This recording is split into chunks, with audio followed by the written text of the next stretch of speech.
can Bison Hawk 1 balance a coin on a double action revolver while pulling the trigger? And if so, how many times can he pull that trigger before the coin falls? Weapon is unloaded.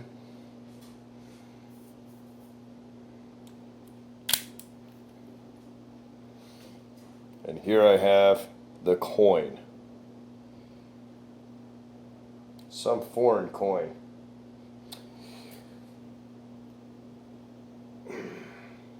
Hardest part is keeping it on there before I pull the damn trigger.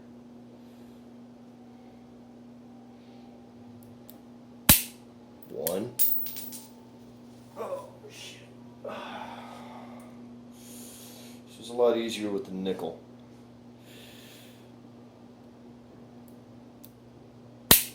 One.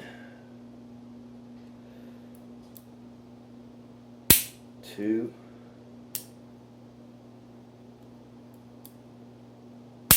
Three.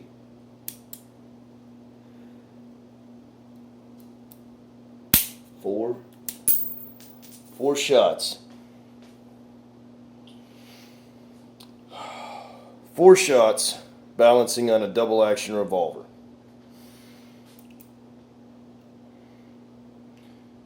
It's a lot different than doing it with the 1911, that's for sure.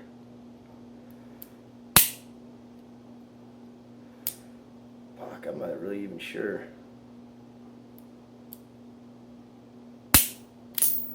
Not really even sure how possible this is with this revolver. This is a Rossi 38 Special.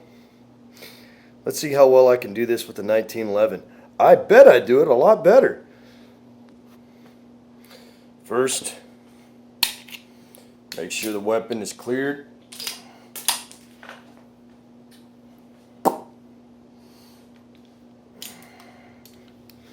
For all to see.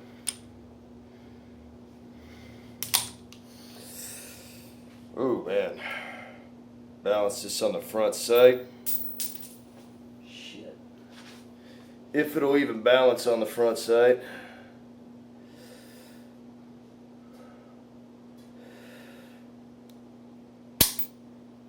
Shit. Now.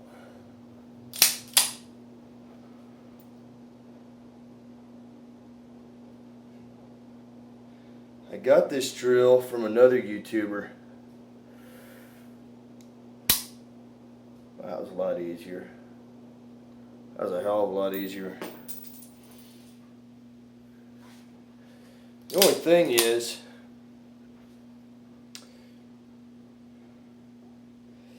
you gotta cycle the action each time, and that, to me, breaks my concentration. Quite a bit.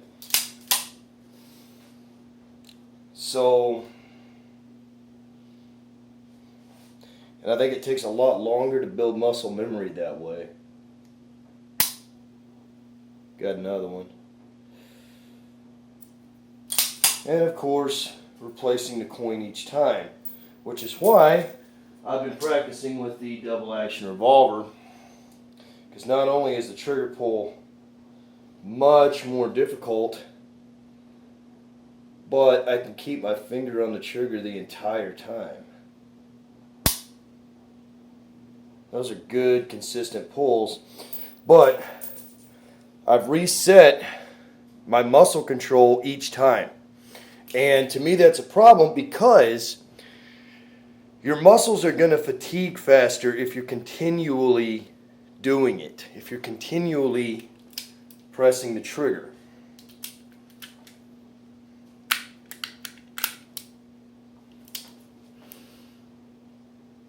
And you can really rate and judge yourself on each subsequent shot. And keep your finger on the trigger the entire time, which is a method that I am a firm believer in. Never actually releasing the trigger until you're ready to stop firing. Which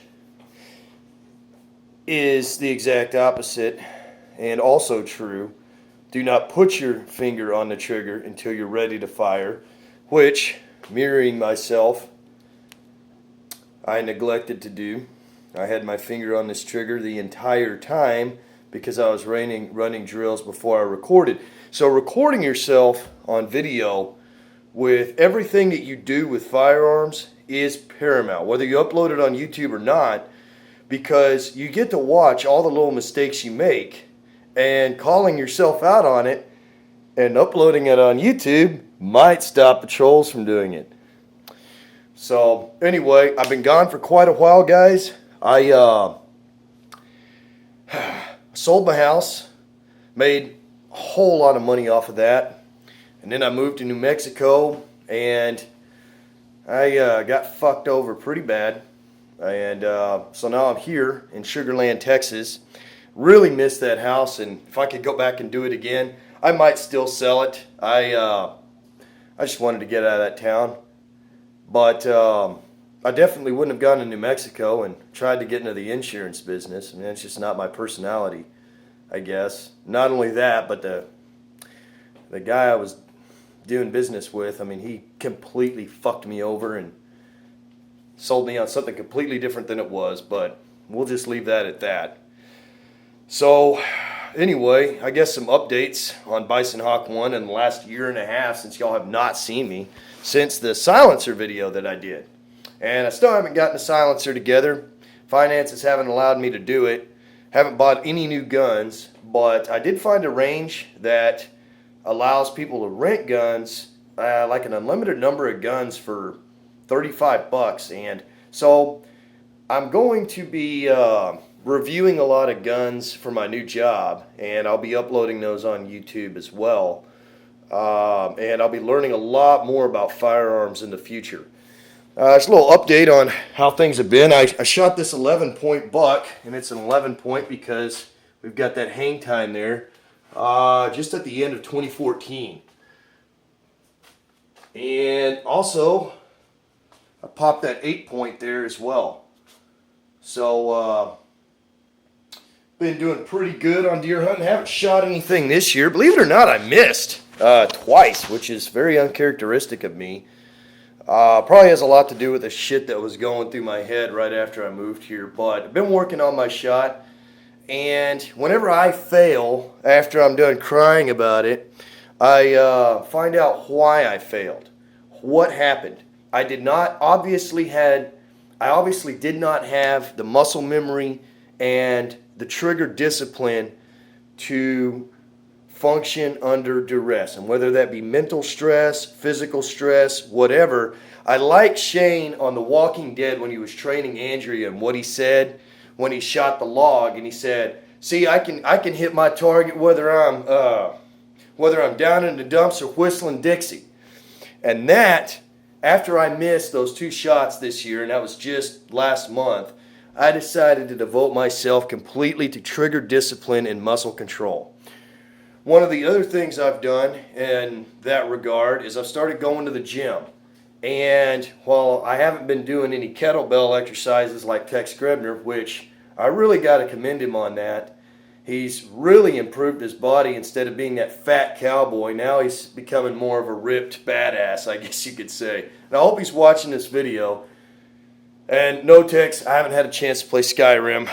Been very busy lately, but got some good bicep action there. I've got some guns that can't be taken away. But I tell you what, man, I need a lot of ammo, and that has ammo for these guns are mostly in the form of protein. So I've been working out a lot, and I got into the gym primarily, like I said, to help with my stabilizer muscles, but it really became kind of an obsession. And I was going 5 days a week. Now I'm down to about 3 because my new work schedule, while I go back to college also, is a little sporadic, but try to hit it about 3 days a week, and don't ever skip leg day as far as that goes. I might have some fitness videos and some workout videos. I'm by no means a personal trainer by any stretch of the imagination, and I'm not ripped like a model yet, but maybe one of these days I'll actually look good enough to make some videos about it. Other than that, that's all I've got, and I'll just leave you with my traditional exit. See you later, suckers.